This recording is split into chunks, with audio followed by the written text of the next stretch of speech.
upper body because they're really confident in their leg dexterity and their pressure. Okay, I think that the better way to play this position is to get your upper body attachments first. Okay, but before we can get to the upper body attachments, we still need to deal with this fucking thing.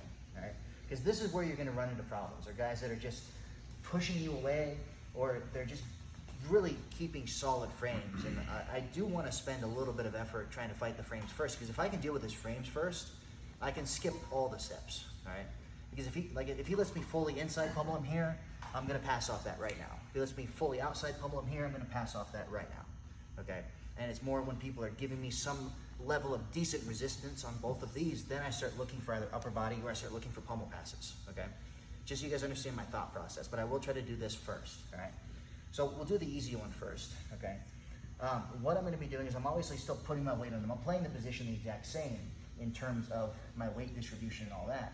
Now, instead of keeping my hands on him or on the mat the whole time, I'm actually going to be taking my hands and coming back and trying to kind of pop his hips towards the outside on this one.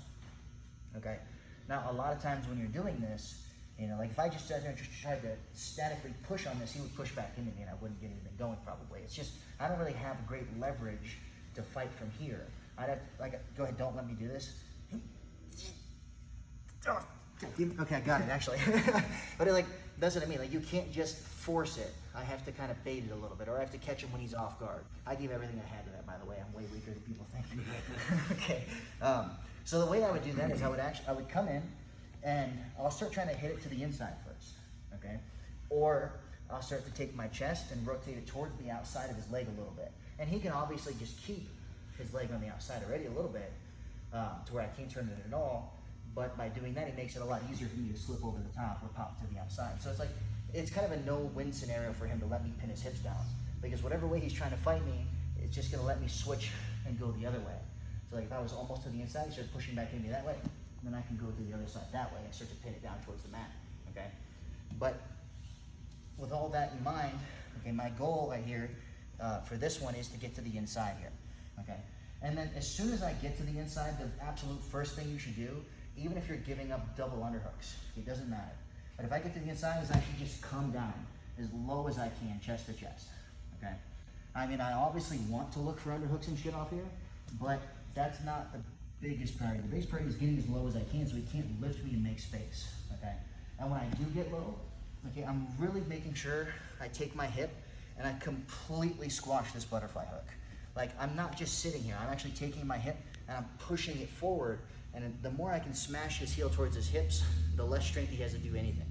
Okay, like a completely smashed butterfly hook is a useless butterfly hook. They won't have any strength to actually lift you with it, all right? Now, once I've smashed this down well enough, okay, there's a couple things that could happen. One, he could say, fuck this, and circle his foot to the outside. That happens a lot because it's uncomfortable, and we just shelve it and we pass, okay?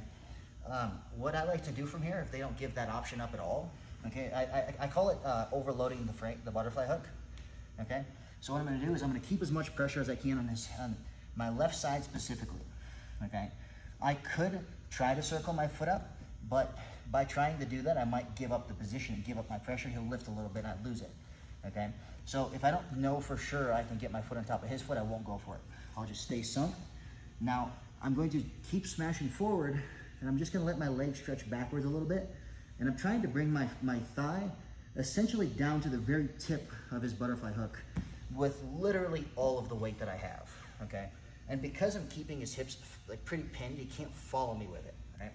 So I'm just gonna go here, keep pushing, like don't just let me like smash you. Here, I start to come around to the outside, and because I'm keeping his hip pinned, he can't really follow me past that point. You just keep going, and the butterfly hook will come off, okay? Like I said, I'm not giving him the option to follow me, all right? And then you just take your side control. So we completely overload his frame. Shit, that's okay. So one more time, I've got him smashed, all right? He actually let me get to the inside, okay? You got past this first line of defense and everything gets a lot easier. I sink down, okay? If I could get to that shelf position, that's obviously where I'd want to go. But if he's not giving me the option, okay, I do this. I have to make sure I take my knee, and I turn my knee in a little bit too. Okay, it makes it more likely for the hook to actually slide off. You slide all the way to side control, with as much pressure as possible. We overload that frame, and then we just focus on holding the position. Like I said, most people will turn into you, their bridge, you'll start covering their head, covering their hips. If you really need to, you can pop up the end belly and play a little bit looser. But that's how I like to play that pass in general. All right.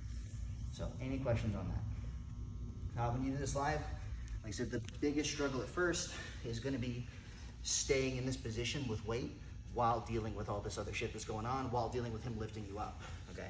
But again, I can try to do this fast, and that works really well, but you're not likely to just push it to the outside without some speed. Okay, so if I really want to get this on the outside, I'll probably try to push it to the inside first, and when he starts to push back into me, I'll disconnect and let it slip past me as I pop it to the outside, and I'll sink down really quickly. Now, lots of pressure. Look for underhooks if you can. If you can't get them, just make sure you get down really, really low. Okay, you can also, you could be doing both at the same time. I can start to go this way, feel his foot slip past me, and then if I can get my foot on top of his foot, he sure for fuck can't follow me, right? Otherwise, I really don't care about that butterfly hook. I know it's gonna come off as long as I keep his hips pinned, so I will just completely overload that hook, all right? So, was there any questions on that? All right, go try it. Oh.